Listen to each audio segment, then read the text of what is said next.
gimana nih kalau kita nggak sengaja wis kadung Mm-mm. download. Nah, itu kita ngapain? Iya, iya, Kan iya. biar apa? Biar kita juga tetap ngamanin data kita dan HP kita tidak dimanipulasi kan? Iya, Iya, betul. iya. Ya, jadi kalau langkah pertama ya ketika kita kebetulan kok langsung diklik gitu ya Pak ya. Nah itu memang langsung dimatikan aja HP-nya Pak. Oke. Dicabut kartunya, dia matikan HP-nya dulu.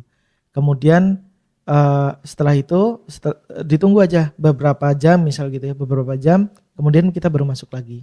Nah ketika masuk kita cek di situ proses yang masih berjalan apa. Kalau masih ada aplikasi yang mencurigakan, itu segera di apa ya namanya, close force, maksudnya di apa ya, dimatikan secara paksa gitu ya, dimatikan secara paksa seperti itu. Nah jadi memang kalau misal ada yang mencurigakan di dalam proses HP ini, itu langsung di end proses aja Pak.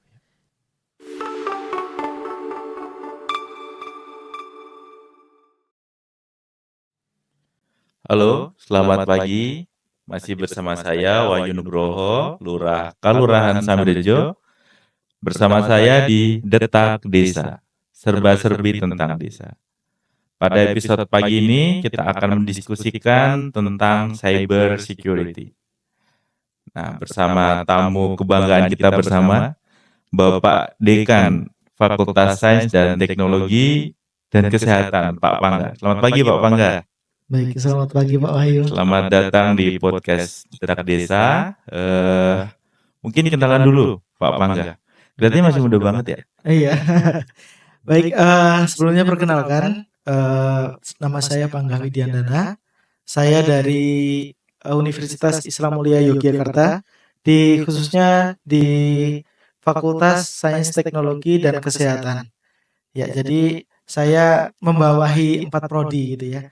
4 prodi, ada D3 Kebidanan, S1 Administrasi Kesehatan, S1 Informatika, dan S1 Perpustakaan dan Sains Informasi. Seperti itu. Ya. Sebelum ke situ nih, kita pengen nanya. Oke. Tadi saya sepil masih muda banget. Cerita dong Pak, di wajah yang masih belia ini kok udah jadi dekan gitu. Oke, baik. Jadi sebenarnya dari awal itu saya belum ada pikiran Pak untuk menjadi dosen gitu ya, apalagi sampai ke posisi saat ini yang menjadi dekan gitu. Awalnya itu saya itu setelah lulus kuliah, ini saya mencari lowongan dan kebetulan saya itu menjadi IT support gitu ya di salah satu rumah sakit swasta gitu. Nah, kemudian di perjalanan ada lowongan untuk beasiswa alumni waktu itu. Jadi saya melanjutkan studi sembari juga kuliah. Jadi saya memohon izin kepada atasan pada waktu itu. Jadi saya minta permohonan untuk saya dikasih waktu untuk kuliah lagi. Nah, jadi berjalan 2, kemudian S2 saya lulus, kemudian saya izin untuk melanjutkan mencari lowongan menjadi dosen.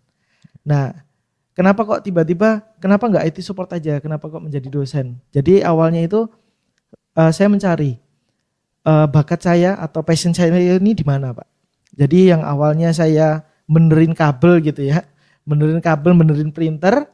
Nah, berjalannya rupanya saya lebih suka menjelaskan kepada orang.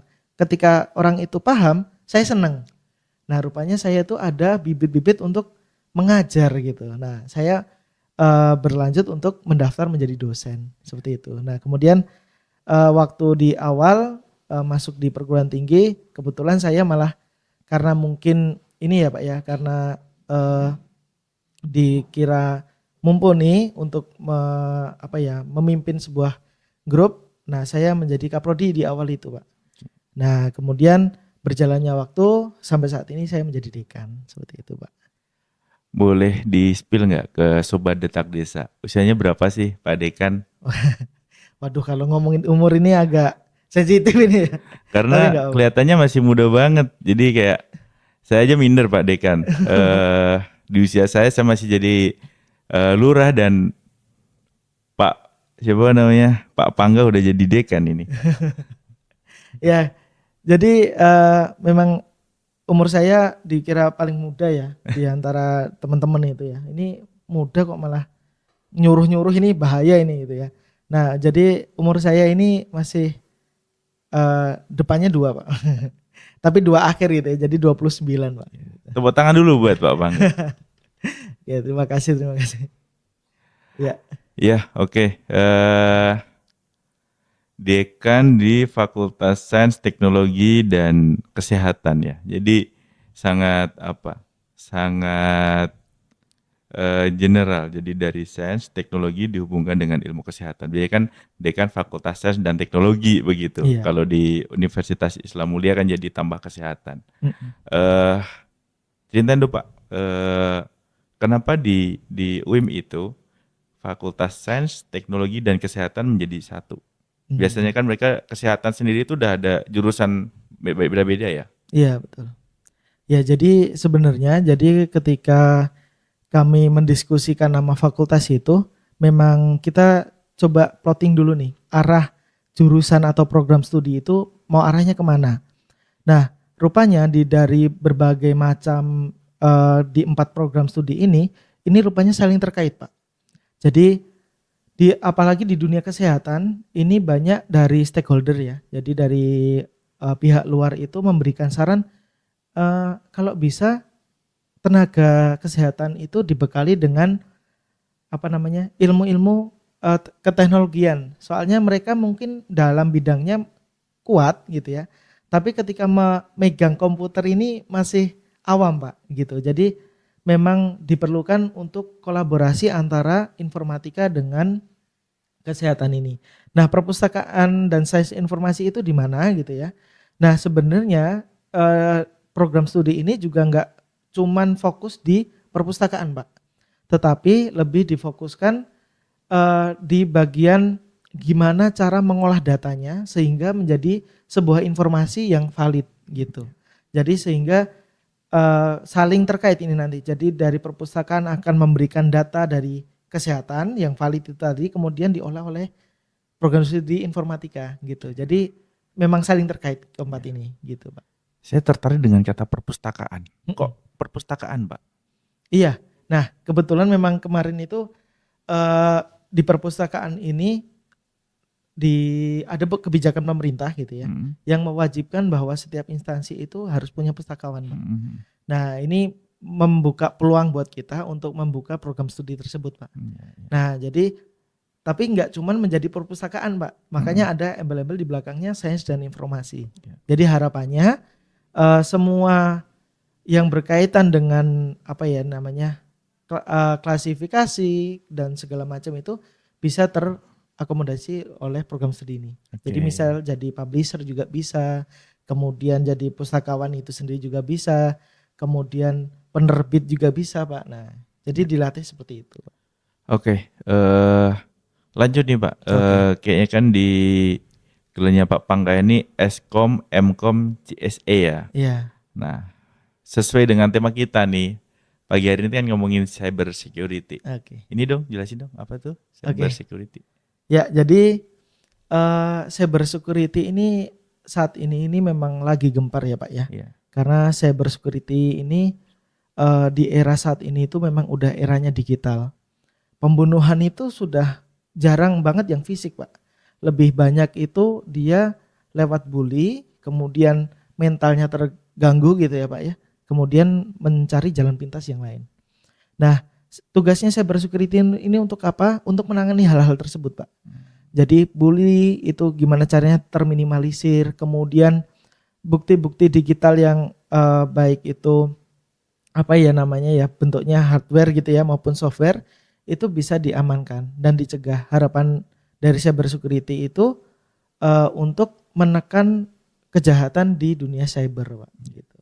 Nah, kan baru marak ya sekarang itu nomor handphone kita itu tiba-tiba nggak bisa dipakai Mas. Terus tiba-tiba ada orang nge-share undangan pernikahan, terus dibilang kita mau dapat bansos itu kan di grup-grup WhatsApp, Telegram begitu. Apakah itu jadi bagian dari cyber security? Iya. Jadi untuk penanganan itu ya Pak ya. Jadi memang perlu disosialisasi tentang cyber security ini. Jadi kalau orang awam itu ya, itu mendapatkan chat seperti itu tadi, ada undangan pernikahan gitu ya. Oh ini dari Pak ini, rupanya bapaknya itu sekarang itu kejahatan itu udah bervariasi Pak. Bahkan kalau zaman dulu istilahnya broadcast saja gitu ya. Semuanya dapat ini, semuanya dapat chat gitu ya. Nah, tapi nomornya dia nggak menyebutkan namanya siapa. Nah, kalau yang sekarang itu kejahatan itu sudah berinovasi Pak rupanya. Bahkan sampai ke namanya Pak. Contohnya yang terhormat Bapak Wahyu gitu ya. Nah, di situ sampai ada nama Wahyu Pak. Nah, karena apa? Data pribadi kita itu sudah bisa diakses. Karena ketika kita berhubungan dengan publik gitu ya, dengan jaringan internet, semua data pribadi itu bisa diambil sebenarnya seperti itu. Nah, ketika seperti itu sudah mendapatkan data, nah ini yang bahaya seperti ini. Kita sudah percaya, oh dia kenal saya.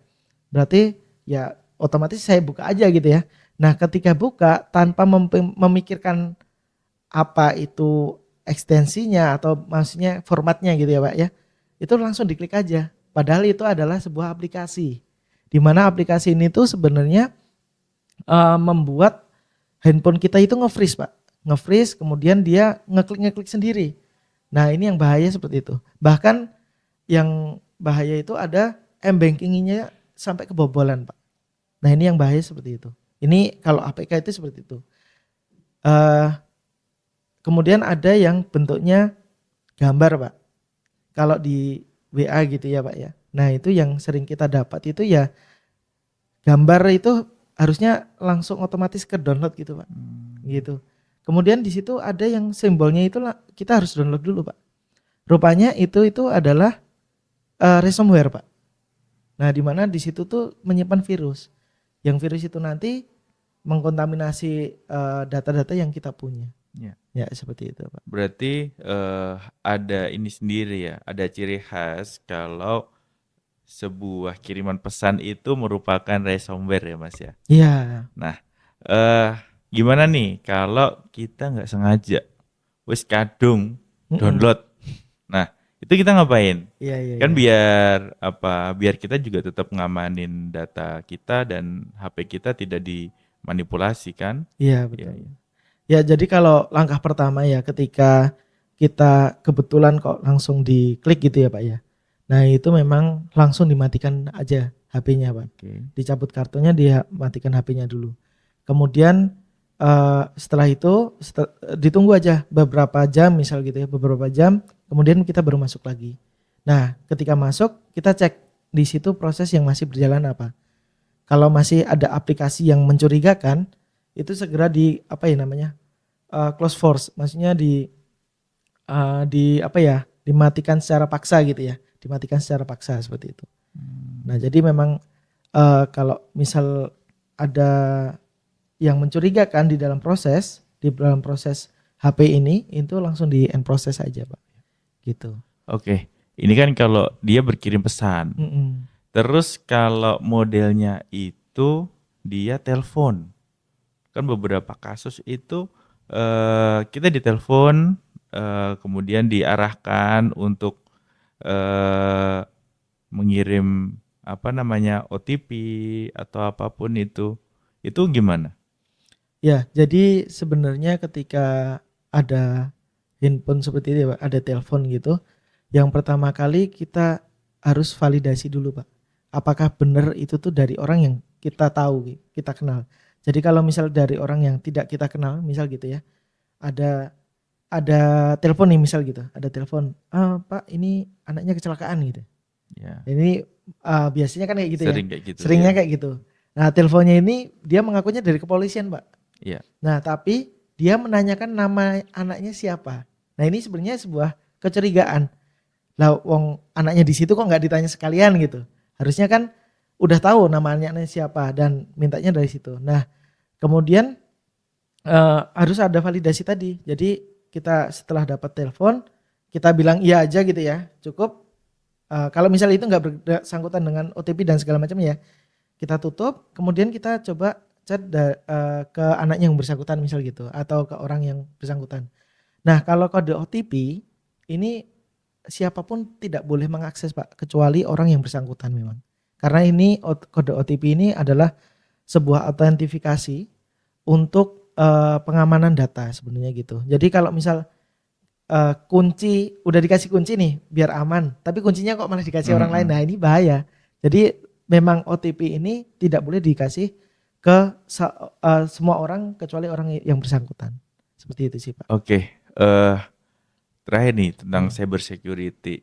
Tadi kita udah ngomongin di aplikasi pesan, ada telepon, sekarang website.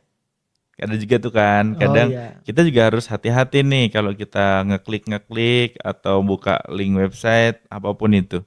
Nah, ada nggak sih ciri khas website yang bisa menjadi penyebab kita kena Ransomware ransomware? itu. Ya. Iya. Ya, jadi kalau ini pengalaman dari teman saya, Pak, kebetulan ya. Jadi ini sebenarnya bukan website, tapi media sosial gitu ya. Nah, beliau ini, teman saya ini mengelola sebuah toko, Pak. Toko gitu ya. Nah, kemudian dia kan biasa, Pak, bikin-bikin konten ya, namanya digital marketing gitu ya. Kemudian buat konten gitu ya. Nah, ada masanya di mana teman saya ini tiba-tiba dapat DM, Pak. DM-nya itu dari Instagram. Dari Instagram. Tulisannya kayak gini. Pakai bahasa Inggris, Pak, tapi ya. Yang diterjemahkan bahwa konten Anda itu dianggap sebagai plagiat. Jika pengen mengklarifikasi silahkan hubungin. Nah, itu link, Pak. Nah, link gitu ya. Link, kemudian sudah, Pak, sudah sampai situ. Nah, kemudian ini padahal teman saya itu orang IT juga, Pak, sebenarnya. Orang IT, tapi dia tiba-tiba ngeklik, kemudian dia masuk ke sebuah website, halaman login gitu ya. Dia login, Pak, username password, Pak. Nah, seperti itu. Selang beberapa menit, Pak, nggak sampai jam ya, menit, Instagram hilang, Pak. Jadi semua yang sudah dia bangun, follower sudah banyak, tiba-tiba hilang, Pak. Nah, pas di cek gitu ya, rupanya yang di link itu bukan .com, Pak, betul, Pak. Tapi apa gitu. Kalau nggak salah ya istilahnya kayak .blogspot.com gitu ya. Jadi masih ada blogspotnya gitu. Nah, di teman saya ini karena itu tadi ya, walaupun orang IT sudah tahu namanya apa ya, keamanan informasi itu, tapi lengah karena apa? Pertama, dia panik duluan karena konten dia plagiat, Pak. Nah, konten dia plagiat, terus dia ngerasa, aduh apa nih gitu, langsung login. Nah, sebenarnya ketika tampilan pertama pun, Pak, ketika tampilan di website itu buka gitu ya, itu juga tulisannya www.instagram.blogspot.com, Pak, bukan .com langsung gitu. Tapi karena panik itu tadi ya, karena panik dia langsung masuk. Nah, ketika itu dia ambil datanya. Nah, kalau sudah diambil ya sudah nggak bisa, Pak. Jadi waktu itu teman saya disuruh bayar, Pak, payment sebesar kalau nggak salah 7 juta waktu itu. 7 juta. Nah, kemudian dicek nih, ini orangnya dari mana gitu. Walaupun dia ngakunya orang Amerika gitu ya, rupanya IP address-nya itu orang Jakarta, Pak. Jadi walaupun itu tetap kelacak. Nah, untuk pemirsa gitu ya, teman-teman yang ada di luar sana, ketika melihat seperti itu dan ya wis kadung bocor gitu ya, Pak ya, sudah tidak bisa diamankan datanya, ada tebusan kayak gitu ya sudah biarkan, karena ketika data sudah hilang jangan harap kembali, Pak. Karena hacker ini jeleknya ya kita bayar belum tentu dikasih, Pak. Dia minta lagi sampai uang kita habis, nah ya udah. Dan data kita pun nggak balik gitu, intinya seperti itu.